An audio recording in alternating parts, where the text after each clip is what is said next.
नमस्कार मित्रों। ओम नमः शिवाय। मित्रों, ज्योतिष एक महासागर है। उसमें जितने भी विषय हैं उनको देखने के लिए अलग अलग तरीके से, अलग अलग भावों से, अलग अलग ग्रहों से, अलग अलग नक्षत्रों से देखा जाता है। आज हम एक राजनीतिक या राजनीति में आने के लिए या एक सफल नेता बनने के लिए आपकी कुंडली में कौन से योग होने चाहिए उस पर चर्चा करेंगे। क्योंकि चुनाव होते हैं, कुछ लोग जीतते हैं, कुछ हारते हैं, कुछ लोग प्रधानमंत्री तक बन जाते हैं और कुछ लोग जीवन भर रगड़ते रहते हैं, उनके हाथ में कुछ नहीं आता। आखिर योग ही तो है जो उन्हें पद प्रतिष्ठा दिलाते हैं। ठीक है, तो राजनीतिज्ञ सफल राजनीतिज्ञ बनने के लिए आपका लग्न अच्छा होना चाहिए, बली होना चाहिए, मजबूत होना चाहिए। क्योंकि लग्न व्यक्ति का स्वयं होता है, स्वयं का शरीर होता है, स्वयं का विचार होता है, नेचर होता है, कैरेक्टर होता है। ठीक है, अब उस लग्न में जन्म लग्न, सूर्य लग्न और चंद्र लग्न, इन तो तीनों का बली होना आवश्यक है। एवं लग्न चतुर्थ भाव यानी कि सुख का भाव, पंचम भाव यानी कि पूर्व पुण्य का भाव, नवम भाव यानी कि पिता का भाव। कुछ लोगों के जीवन में विरासत में मिलती है राजनीति, जिनके पिता के द्वारा उन्हें ट्रांसफ़र किया जाता है। जैसे आप देख सकते हैं वर्तमान परिवेश में राहुल गांधी, अखिलेश यादव, इधर तेजस्वी यादव, चिराग पासवान, कुछ पिता का भी रोल होता है।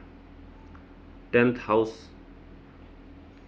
यानी कि लग्न चतुर्थ भाव, पंचम भाव, नवम भाव और दसम भाव में सूर्य की स्थिति अच्छी मानी जाती है। ऐसा माना जाता है कि सूर्य इन भावों में है तो राजनीति में जाने के लिए अच्छा होता है। अब नवम भाव भाग्य का स्थान है, भाग्य का काम करेगा तभी आप मेहनत करेंगे। बहुत लोग बहुत मेहनत करते हैं, उनको पद नहीं मिलता है।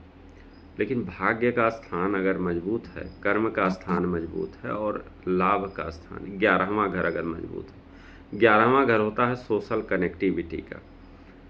अगर 11वां घर मजबूत है या एकादशेष अच्छी स्थिति में बैठे हुए हैं तो व्यक्ति को राजनीति में सफलता मिलती है, क्योंकि उसकी जो कनेक्टिविटी होती है अच्छे लोगों से होती है।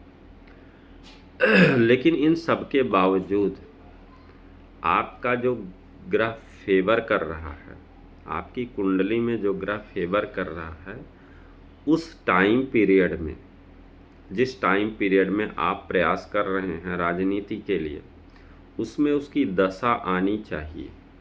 अगर दशा नहीं आएगी तो आपको उन ग्रहों के राजयोगों का उचित लाभ नहीं मिल पाता है। तो दूसरी चीज़ ये है कि शनि का भी योगदान होता है, क्योंकि शनि जो है लोकतंत्र के कारक हैं, जनता का प्रतिनिधित्व करते हैं। शनि का बली होना बहुत आवश्यक है। जिनको भी सत्ता मिलती है लोकतंत्र में, उनके लिए शनि बहुत बड़ी भूमिका निभाते हैं। चाहे मोदी जी हों, चाहे जितने भी बड़े नेता हों, अगर हम देखेंगे उनकी कुंडली को जा कर के तो उसमें पाएंगे कि शनि बली है। अभी इस समय जो स्थिति बन रही है, जो अखिलेश यादव की कुंडली में मजबूती आ रही है, उसमें भी शनि का ही रोल है। क्योंकि शनि जो है लोकतंत्र के कारक हैं, जनता के कारक हैं। जनता का रुख जिस तरफ जाएगा व्यक्ति वही चुनाव जीतेगा। 2014 में हर व्यक्ति की जुबान पे नमो नमो होता था। 19 में स्थिति अच्छी थी। अब 24 में कहीं ना कहीं शनि का इम्पैक्ट कम हुआ है, जनता का इम्पैक्ट कम हुआ है, जनता का रुझान कम हुआ है, जिसकी वजह से प्रभाव देखने को मिल रहे हैं।